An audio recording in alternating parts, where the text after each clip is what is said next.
Yaw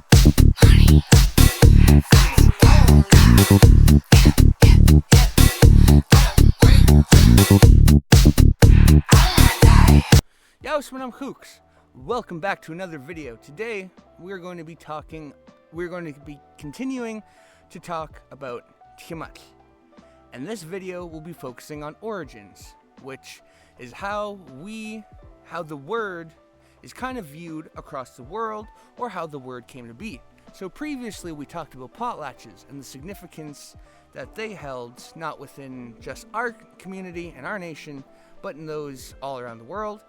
And so today we will be talking about Tcamatlhh, or the land in which we come from. So I would like to pull a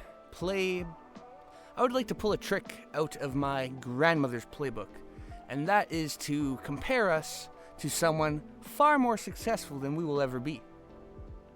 The people that I speak of are the Egyptians on the other side of the equator.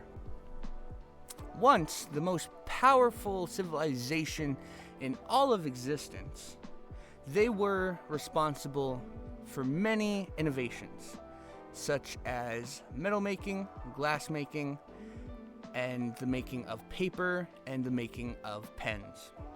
However, I personally find their ability to make sense of the world that they lived in far more impressive. So the story that I will summarize today from the Egyptians is that of their sky and their earth. And their pantheon, or their group of gods, is very interesting because, like the Egyptians, they're all kind of related. But the way that it's told is very different. Sometimes they're brothers, sometimes they're sisters, sometimes they're uncles and aunts, and the whole thing just gets very confusing depending on which version you read of the story. And it's very Game of Thrones. Like I said, brother versus brother, mother versus son, dad versus daughter, all this like weird, twisted, dark stuff that is interesting to read about if you don't treat it as like a real thing. What I'm trying to get at is a lot of the stories are drama-filled. They're focused on backstabbing and denying trust and all this kind of stuff. And the story that I will tell of today is that of the star-crossed lovers variety, and that is of the sky and of the earth. And so Geb is the earth, and Nut is the sky. Shu is the air, and Tefnut is the moisture. Those are some of the characters that will be involved in our story here today. So I can't remember exactly how. I bet you I could just Google it, but I won't because I'm stubborn. Geb and Nut had the 5 kids that kind of became the main heroes of Egyptian mythology, which is Horus, Iris, Set, and Osiris. And so the way that they had kids was originally there was only 360 days within the year, and Ra, the sun god, met with all the other powerful gods at the time and forbade Geb and Nut to have babies on any day of the year. So Geb and Nut started talking, conversing back and forth with each other, and they realized that not all of the daylight or the moonlight had been given out yet.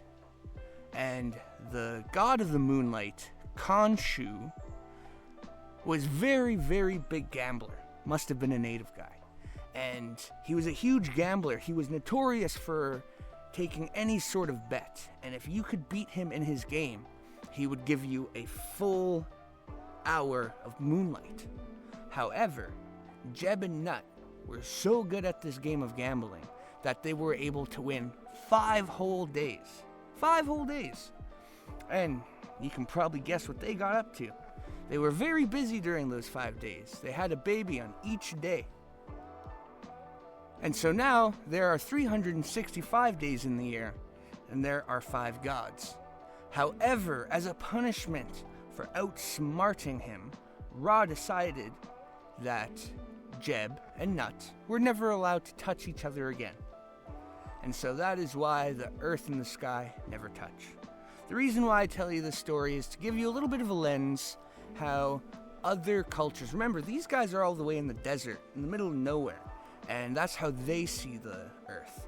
And maybe in a later video, I will tell you of how we see the Earth, and if not, you hopefully will be able to go out and ask one of your teachers what our Nukhalk view is of the Earth.